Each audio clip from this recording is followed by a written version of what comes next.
Hello, what's up mga karadyo Baktas? Good morning. Kumusta tayong lahat ngayon sa araw na ito? Araw ng it's Monday. Lunes so tayo mga karadyo Baktas. Kumusta kayong lahat? Maligayang panonood, maligayang pakikinig sa ating video for today's video. Pag-uusapan natin mga karadyo Baktas ang nangyari o bali-balita na ayon pa sa Marites Association of the Philippines. Ito daw si President BBM Bongbong Marcos Jr. mga karadyo Baktas ay di umano'y isinugod sa bahay pagamutan at nakakaranas daw ngayon ng seryosong kalagayan, no, dahil sa ayon pa sa kanila ay nakakaranas di umano ng kidney failure. Pag-usapan natin ito at mayroon tayong source mga karadyo Baktas na isa ding YouTuber kung saan siya mismo ay binigyan pansin niya ang kalagayan di umano ngayon, ang tunay na kalagayan ngayon ni President Bongbong Marcos. Well, kung totoo man ito, ipagdasal natin mga karadyo Baktas ang kanyang kaligtasan at pagaling, no? Dahil hindi biro kung ikaw ay magkakaranas ng ganitong karamdaman, itong kidney failure. Alam naman natin kung gaano ito kaseryoso kapag nagtamo ka ng ganitong karamdaman.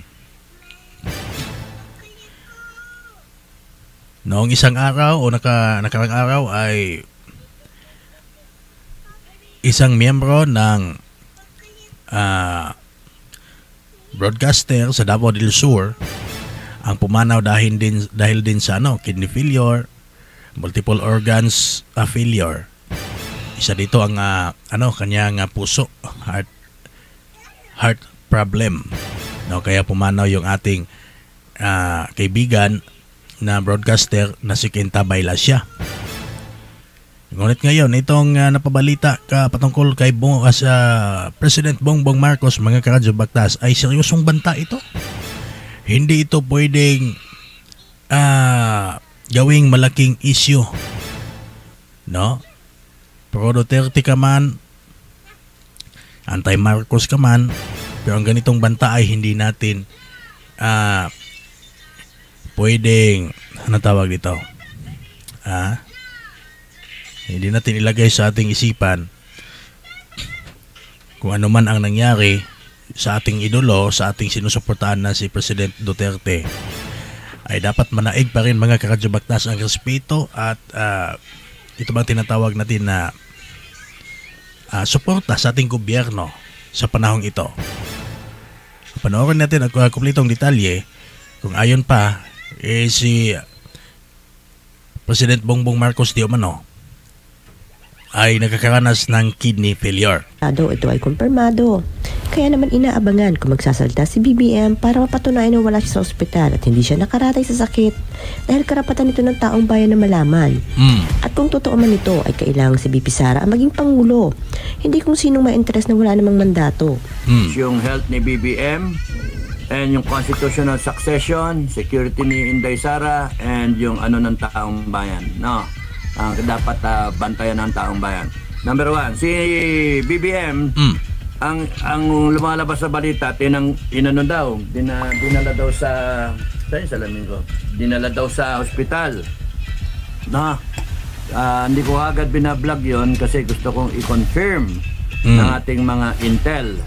So, balik sa akin kanina, confirm na dinala sa ospital, kidney failure, 50-50. Okay. So, alangan pa rin ako i-vlog about it because gusto ko malaman yung totoo talaga. Kaya kayo sa Malacanang, Bersamin o kaya Tony Claire, magsalita kayo, sabihin nyo the President is in good health. Better, sabihin niyo ipakita nyo. ay nahamon ngayon ng isang vlogger, itong si GSVTV PH. Hinahamon ngayon si Attorney Claire Castro, ang tagapagsalita ng Malacanang, na ang totoong kalagayan talaga ni BBM, kanyang hinahamon. Kung tunay ba na na-admit o intriga lang ba ito, para naman sa magiging panatag ang espekulasyon ng mga ng publiko. Siyempre, hindi ito ordinaryong tao, pinag-uusapan natin. Malaking opisyal ng gobyerno, nasa higher level ng opisyal ng gobyerno, si Mr. President, mga karadyo-baktas, Bongbong Marcos. Si Marcos mismo, I am in good health. Mga kababayan, yung mga nagdadasal na mamatay ako, hello, eto ko, buhay pa ako. No, hindi ako 50-50, hindi ako naghihingalo. Wala ako sa ospital. It's better that way because the people deserve to know kung ikaw, presidente, ay naghihingalo nga sa hospital bed, 50-50, gulay, tinamaan yung utak mo tsaka yung puso mo, kasi kidney failure eh. Ganun nangyari sa kapatid ko. Hindi na makausap. Nag-fail yung everything, shut down. No? So, kung ikaw isang kidney ka, paras tayo isang kidney lang. Pero kung inalagaan ko, ikaw panay ang tira mo eh. So, panay ang good time mo, panay inom mo, no? So, yun. Medyo sige. Sa'yo yan, kasamang vlogger din, no? Ganito yun. Kung totoo man ang balita, dapat nga, in fairness, na sa Malacanang, dapat nga ilinawin ito ni Madam Claire Castro, ang spokesperson ng palasyo. Dapat isiwalat niya sa publiko kung ano talaga yung totoo at tunay na kalagayan ng ating presidente ng bansang Pilipinas. Because siya yung hinalal natin. It is our right to know na yung presidente alive and kicking. Yes. Now, yung mga tao sa Malacanang, magsalita kayo kung gusto niyo magsalita. Pero para sa amin, gusto naming makita ang presidente ninyo, si Marcos, BBM, na nagsasalita, oy, hello, okay ako. Then that settles the issue. Ngayon, kung hindi nyo ma-produce ang presidente at wala kayong sasabihin, news blackout kayo, may mga nagsasabi na mga nakapaligid sa inyo na talagang na-hospital ang presidente. Sabihin yung fake news to, okay lang. Sabihin yung fake news, pero ilitaw nyo ang Bongbong Marcos na nagsasalita. Hindi uobra yung fake news lang. Sasabihin nyo, kalat sa mga vlogger na nagsasalita, fake news yan. Tapos hindi nyo na may harap yung presidente. Yun lang. At nagdadasal kayo na sana umigi ang presidente. Vice President Inday Sara, the advice to you is magsalita ka, sabihin mo, ipakita ang presidente. Walang masama doon. Walang ano na atat ka. Hindi. You are elected by the people because that is our law. That is our system. The president is the head of state and he is supposed to be until such time he is incapacitated or he is replaced or impeached. So, yung vice president ang aangat. Spare tire ka nga, Madam President. Now, hindi ka lilitaw na atat. It is your moral obligation. It is the legal right o legal ano sasabihin ko, na karapatan ng taong bayan malaman. At kung hindi maipalitaw na si BBM ay nasa ayos, dapat yung mag-OIC ka na muna. Until such time na mag-acting president ka lang. Acting! You're not taking over. You're acting president until such time the president, si BBM ay tumino. Pero if proven na hindi na siya pwede, then ikaw will be sworn in as the president. Because yun yung sistema, yun yung batas natin. Hindi pwede na yung mga tao na nag-aambisyon around the president will continue to discharge the function of an invalid president. Invalido kunwari lang, wala nagsasalita eh. Wala. Na kayo ang gagawa ng ginagawa ng presidente tapos yung Inday Sara ay hindi nyo, ide-deny ninyo. Yun ang may mandato kayo, appointed lang kayo. At kung kunyaring nire-rehearse nyo itong sitwasyon na to, nagbabala kayo, mag-take over, mali yun, makakalaban nyo taong bayan. Okay, maliwanag makakalaban ninyo taong bayan. Kasi yung bumoto kay Inday, 32 million yon. Babangon yon. Lalabanan kayo. Kayong mga kukonte na nag-aambisyon na maglagay ng isang general, another general, o kaya a group of generals, o kaya a group of politicians, magunos dili kayo. Wala kayong mandato. Ang mandato, Vice President. Ang batas, Vice President. Ang constitutional successor, Inday Sara. Naku, ito yung mahirap mga karadyo bagtas. Dahil nga sa balitang ito ay posible nga maglagay ng ibang personalidad ang palasyo. No, kung totoo man kung totoo, I just want to clarify my statement. Kung totoo man ang balita na isinugod talaga sa hospital si President Bongbong Marcos, ika pa kay kasamang vlogger din. Hindi po pwede na kung sino-sino lang ang ilagay dyan sa pwesto na magiging OIC. No? Kung sino-sino lang na mga bigating miyembro ng gabinete ni BBM ang ilagay dyan sa kanyang pwesto bilang OIC, Operation in Charge. No? Dahil meron naman tayong presidente o vice-presidente na binoto ng sambayanang Pilipino. Kaya tuloy na paisip ako mga karadyo bagtas, isa din ba kaya ito sa mga dahilan kaya umuwi na si Vice President Sara Duterte? Napapansin nyo ba yung ruling? Napapansin nyo ba yung takbo sa mga pangyayaring ito? Noong nakaraang linggo, napabalita na si President Bongbong Marcos ay dinala o isinugod sa bahay pagamutan.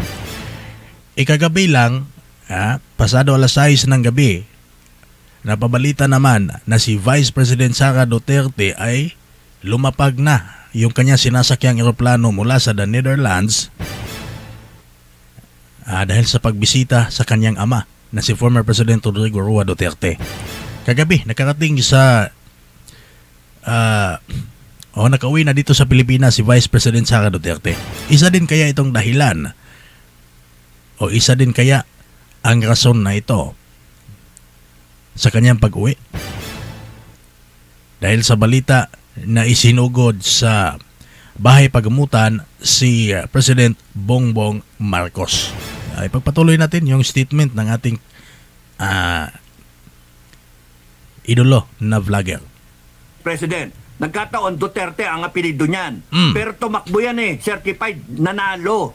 Katandem ni BBM. In fact, ginamit nga ni BBM. So, ang mandato talaga, siya dapat ang umupo.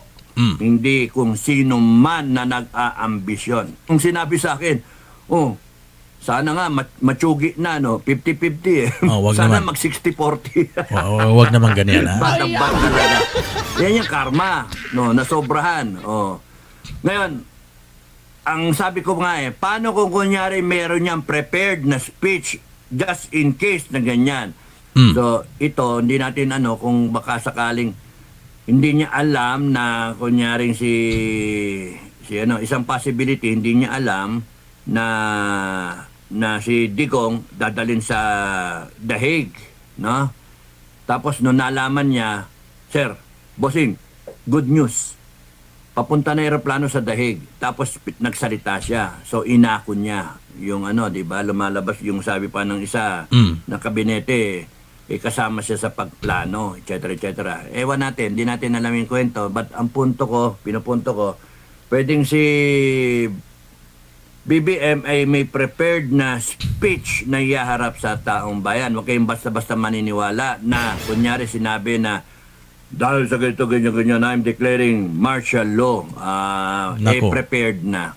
Siguro napaghandaan nila yung gano'ng situation, gano'ng senaryo, and then yung mga nakapaligid, bigla ipapakita yon, and then maloloko tayo. Ng AFP, PNP, na mga matitino, Huwag kayong basta-basta kakasa, huwag kayong basta-basta papatol, mga taong bayan, huwag kayong matatakot kasi ang issue ngayon, dapat bago siya magsalita ng ganon, sabihin na muna niya na yung may kumakalat na balita. Yun, hindi mo maiano kasi sang-ayon nyo sa actual na nangyayari. May mga kumakalat na balita na I'm not in good health, blah blah blah, na ako na hospital, blah blah blah. Kidney failure daw ako. That's all fake news. I am alive and well, blah blah blah. Spontaneously ba? Yun dapat sa punto na ito ni kasama ay dapat linawin, si President Bongbong Marcos na mismo ang magbigay ng kanyang statement. Hindi si Claire Castro palagi yung maghaharap dyan sa PTV. Nakakasawang panoorin baga Karadyo Baktas ang paulit-ulit na statement ni Ma'am Claire Castro. Alam ko for sure yung mga media ng palasyo, maging sa ibang network, na palaging nandyan para sa press briefing ni Madam Claire Castro, Attorney Claire Castro, ay nauumay na din sa kakaharap. Sa paulit-ulit na information ni Madam Claire Castro. Sa panahon ni Digong, walang ganyan Nasasabik yung mga Filipino sa bawat preskon ng palasyo dahil hindi naman ganyan. Oras-oras na lang may preskon, nakakaumay. Sige, continue. And then, tsaka siya mag-declare. Okay lang yan, maniwala ako ron. Pero we will undeclare it. BP Inday Sara, the advice is, you stand up and then tell na, ipakita nyo si BBM. It is your moral obligation as the Vice President. You're trying to protect the office of the President from undue na fake news. So para hindi fake news, sabihin nyo, eto buhay ako, eto ako, ganon. Kasi sinasabi, confirm. So, anong nangyari doon? So, kinakailangan malaman ng taong bayan kung you're alive o capable of still being the president, Mr. BBM. Kung hindi, let Sara lead. Let Sara be the OIC. Si Sara dapat. Acting capacity. Ngayon, pagka na-discover ng mga Pilipino, mga doktor na ikaw, wala na, gulay ka na lang, wala na, tanggal ka na. Babay Malacanang. And then Sara gets sworn in permanently as the president, 18th president of the Philippines. Wala tayo. Kita nyo, walang revolusyon. Si Sara maging presidente. Di ba? Abuso kayo There is a power greater than yours. Power of the Filipino people, power of God. Kaya't patuloy lang nating ipapakita ang mga komento ng mga dismayado, mga nagagalit ng mga netizens.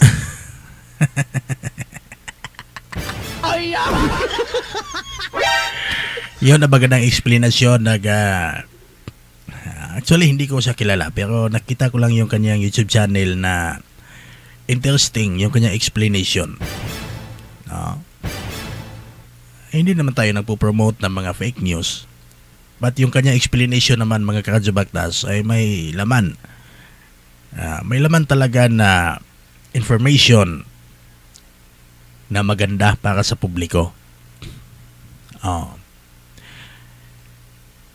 Kaya kayo dyan, lalong-lalo na mga Marcos supporters, kung totoo nga na hindi na o kung fake news lang ang balitang ito na isinugod sa bahay pagamutan si President Bongbong Marcos, dapat nga talaga mayroong alive,